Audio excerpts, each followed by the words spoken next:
Là où j'ai grandi, c'est vrai que c'était un contexte assez particulier. J'ai grandi à Cergy-Pontoise, en France et en banlieue parisienne. Et en fait, il n'y avait pas forcément toutes les chances de réussite qui étaient présentes, mais il y avait beaucoup d'entraide, de solidarité. Et moi, mes parents nous ont beaucoup partagé et inculqué ces valeurs. Et ce qui m'a servi tout au long de mon parcours. J'ai eu la chance de créer ma première entreprise très tôt, à 20 ans. Et en fait, ça m'a mis le pied à l'étrier. Moi, je n'avais pas forcément fait le choix de l'entrepreneuriat. Mais le fait d'avoir fait une rencontre à ce moment-là m'a permis de créer ma première entreprise dans les télécoms et dans l'informatique. Et ce qui m'a manqué, c'était l'accompagnement, c'était le réseau. Je ne pouvais pas me retourner vers mes parents, ils n'étaient pas entrepreneurs. Dans ma famille, il n'y avait pas forcément d'entrepreneurs. Et du coup, on se trouve un peu seul et isolé. Et en fait, je me suis rendu compte qu'il y a beaucoup d'entrepreneurs qui se lançaient, qui se sentaient seuls, qui n'étaient pas forcément accompagnés et qui n'avaient pas un euro pour pouvoir démarrer leur activité. Ce qui a compté déjà, c'est la confiance que j'ai eue avec mon client qui a décidé de me donner une partie du contrat, qui m'a permis de me mettre le pied à l'étrier. Et derrière, ça a été beaucoup cette abnégation, cette détermination, cette envie de réussir m'a donné beaucoup de motivation pour pouvoir aller plus loin. Et vous savez, nous, on est des entrepreneurs, on est partis de rien. Et parfois, quand on est dos au mur, c'est là où on trouve une énergie intérieure, une force intérieure qui nous permet d'aller beaucoup plus loin. Et ça, quand on est confronté parfois aux difficultés aujourd'hui même, il faut aussi aller chercher cette force intérieure qui nous permet d'aller beaucoup plus loin. Quand je crée les déterminants en 2015, je constate qu'il y a vraiment un manque d'accompagnement pour plein d'entrepreneurs.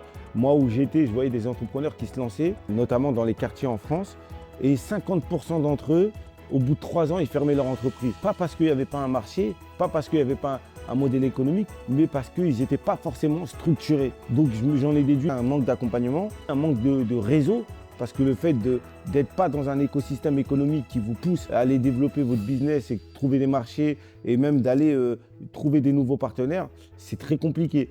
Et la troisième chose, c'était le manque de capitaux, de départ. Et je sais que nous, on accompagne plus de 2000 entrepreneurs par an. 97% d'entre eux manquent de ressources financières pour se lancer. Donc je me suis dit, en réalité, il y a un trou dans la raquette, sachant que, notamment en France, il y avait beaucoup de réseaux d'accompagnement traditionnels, mais très peu de réseaux qui s'adressaient à des populations de jeunes issus des quartiers populaires ou dans les territoires ruraux. Quand vous n'avez pas forcément fait une grande école de commerce, vous n'avez pas forcément des parents qui peuvent vous aider et vous avancer des fonds, vous n'avez presque aucune chance de pouvoir... non, les chances sont plus limitées, on va dire. Et c'est très compliqué. Et donc nous, quand on a voulu lancer les déterminants en 2015, c'était pour répondre. Il y avait ce constat, c'était pour apporter des solutions et de se dire, OK, on va accompagner peu d'entrepreneurs, mais on va bien les accompagner et on va créer une passerelle entre cet écosystème entrepreneurial économique français et ces jeunes qui avaient cette volonté d'entreprendre. Et c'est ce qu'on a réussi, créer des ponts et des passerelles pour faire émerger une nouvelle génération d'entrepreneurs. L'objectif du projet des déterminés était local. Moi, comme je vous l'ai dit au début de l'interview, je suis issu de Cergy-Pontoise, c'est en banlieue parisienne. Et en fait, ma volonté, c'était de vouloir aider des jeunes entrepreneurs de ma ville qui se lançaient. Et finalement, le projet nous a dépassés. Pourquoi? Parce que dans les premiers accompagnements qu'on a pu faire, on a vu des réussites émerger. Donc du coup, on a communiqué là-dessus, la presse s'est tournée vers nous et on a reçu des appels venant de toute la France. Et on s'est dit qu'il fallait réfléchir et voir comment on pouvait développer plus loin. Donc on a dû trouver des partenaires financiers, notamment la Banque publique d'investissement BPI France, qui tout de suite nous ont rejoints. On a trouvé des partenaires comme le groupe BNP Paribas, qui est une banque, le cabinet d'audit Mazars et plein d'entreprises qui nous ont rejoints dans l'aventure pour nous aider à aller encore plus fort sur les territoires. Et c'est comme ça que ça a commencé. On a ouvert 2 villes, après 3 villes. Après, il y a eu le Covid qui est venu un peu s'interférer entre ça. Et à la fin du Covid et du confinement, on a pu accélérer. Aujourd'hui, on est dans plus d'une vingtaine de villes en France où on va dans chaque ville. C'est pour aller toucher toutes celles et ceux qui parfois pensent qu'ils ne peuvent pas y arriver, pensent qu'ils ne peuvent pas réussir. Et nous, l'objectif, c'est de créer un écosystème économique avec les entreprises pour pouvoir faire émerger une génération connectée qui va être peut-être qu'ils vont développer un business dans leur ville. Quand on est à Marseille, quand on est à Rouen, quand on est à Bordeaux ou à Lyon ou à Paris, finalement, c'est un réseau qui se connecte. Et il ne se connecte pas qu'en France aujourd'hui, parce qu'on a des entreprises qui se sont lancées en France, qui aujourd'hui à l'international ont développé des marchés, sont allés développer des business, que ce soit sur le continent asiatique, africain, américain. Et c'est intéressant parce que nous, l'objectif, c'est il n'y a pas de frontières, il n'y a pas de limite. si vous pouvez scaler votre business à l'échelle locale, et après à l'échelle nationale, et après peut-être à l'échelle internationale, c'est tout ce qu'on souhaite. Et après, on respecte les ambitions des uns et des autres. C'est ça les déterminer. Il est hyper important parce que le changement de mentalité, c'est l'essentiel de l'accompagnement aussi des déterminés. Nous, c'est des programmes qui sont gratuits. On sélectionne des candidats et pendant plus de 6 mois à 1 an, on va les accompagner. Et le changement qui s'opère durant tout le programme d'accompagnement qu'on met en place, la personne qui rentre le premier jour n'est plus la même le dernier jour du programme. Elle a totalement changé parce que les premières barrières qui se mettent, c'est dans la tête. Parce qu'ils pensent que ce n'est pas pour eux et que ce n'est pas possible. Donc le travail que nous, on a à faire, c'est de leur dire l'entrepreneuriat, c'est de la méthode. Nous, on apporte de la méthode. Mais en même temps, on apporte aussi de la confiance aux entrepreneurs. Après, une fois qu'ils ont la méthode et la confiance, ils savent faire. Et ça, c'est un travail pédagogique qu'on a fait avec nos équipes pour pouvoir travailler sur la personne avant de travailler sur le projet. Une fois qu'on a travaillé sur la personne, on sait qu'elle est en capacité d'aller beaucoup plus loin sur son projet. Et c'est la méthodologie que nous, on transmet à ces entrepreneurs.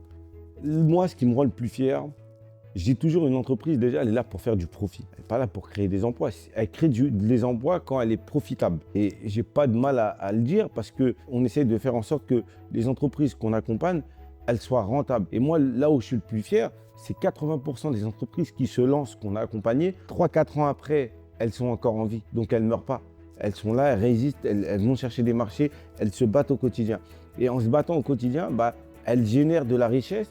Et cette richesse, ça crée de la valeur et ça va créer des emplois et ça va permettre à des jeunes, des moins jeunes ou des gens qui sont parfois éloignés des opportunités économiques de pouvoir avoir accès à un emploi, une formation ou de participer à un projet entrepreneurial. Et en fait, c'est tout ça, cet impact qu'on mesure. Et c'est aussi, ça change la vie des gens.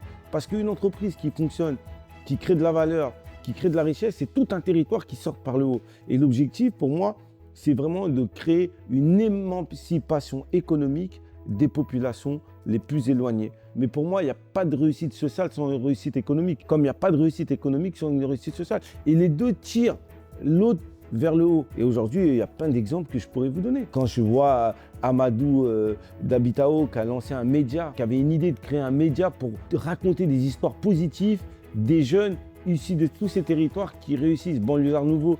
Et aujourd'hui, il a créé une agence à côté de ce média qui permet de signer des contrats avec des grosses marques. Adidas, Foot Locker et j'en passe. Quand je pense aussi à Redouane qui a fondé son entreprise au Montilé, il va voir les petits producteurs locaux dans son département et dans sa région où il va leur acheter leurs produits, il crée une boutique et en circuit court, il arrive à livrer.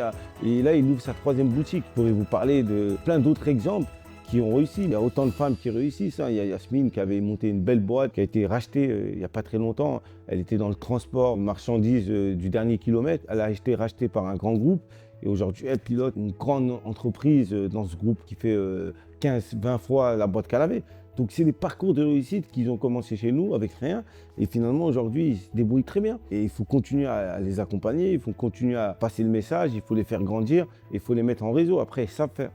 Moi, je pense que la motivation elle reste la même parce que je pense que les récompenses sont là pour valoriser un parcours et surtout un travail. Elles sont là aussi surtout pour encourager à continuer. C'est tout le temps valorisant, moi, de recevoir des prix, des récompenses, même des récompenses comme Chevalier de l'Ordre national du mérite par le président de la République française. C'est une reconnaissance du travail à travers moi, mais c'est une reconnaissance du travail collectif qu'on a mené depuis plusieurs années avec les déterminés. Il faut être fier, il faut continuer, c'est tout. Le travail ne s'arrête pas, le travail n'est pas fini. En fait, j'ai fait beaucoup de conférences, j'ai parlé beaucoup, j'ai fait beaucoup d'interviews. Et c'est vrai qu'à un moment, il s'est posé la question d'écrire une partie de cette histoire avec les déterminés qu'on est en train d'écrire pour poser les mots. Parce qu'à un moment donné, je ne peux pas me démultiplier partout en France. Et c'est vrai que ce livre-là était là pour donner la force, le courage et l'envie à toutes celles et ceux qui pensent que ce n'est pas possible, à toutes celles et ceux qui parfois peuvent se sentir bloqués par quelque chose. Et l'objectif, c'était de donner ce message. Parce que, comme je l'ai dit dans le livre et comme je l'ai dit dans plusieurs interviews, il y a beaucoup de voies de garage dans notre pays. Il faudrait plus de pistes de décollage. Et j'espère que ce livre permettra de créer des vocations et de permettre à d'autres jeunes ou à d'autres gens qui liront ce livre de créer plus de pistes de décollage. J'ai toujours du mal à répondre à cette question et à me projeter dans le temps parce que le projet, je ne le voyais même pas, au bout de 5 ans, je ne le voyais pas quand on l'a lancé. Et finalement, grâce aux rencontres, aux projets qu'on a pu porter et qu'on a pu développer, on a grandi, on a bien grandi. Et aujourd'hui, j'espère que dans 10 ans, on aura transformé les choses en profondeur. Et moi, je sais qu'avec les Déterminés, en 10 ans, on a déjà contribué à démocratiser l'entrepreneuriat pour beaucoup de Français aujourd'hui. On veut aussi partir à l'étranger, en Europe, développer le projet, créer des synergies, stimuler cette jeunesse qui a envie de faire beaucoup de choses. Il faut juste l'accompagner. On n'est pas là pour faire à la place, mais on est là pour encourager et pousser celles et ceux qui veulent faire bouger les choses. Aujourd'hui, parfois, créer une entreprise, c'est le parcours du combattant. On a beaucoup évolué. Moi, quand j'ai créé ma première entreprise à 20 ans, c'était très compliqué. Aujourd'hui, voilà, il faut ouvrir les capitaux, laisser plus de liberté aux entrepreneurs de pouvoir créer, innover, changer les choses et éviter trop de la paperasse administrative, la réglementation dans tous les sens parce qu'on ne s'en sort pas et finalement, on n'y arrivera pas à créer des pépites, plus de liberté et moins de contraintes et plus de simplification. C'est ce que demandent les entrepreneurs et c'est ce qu'on nous souhaite.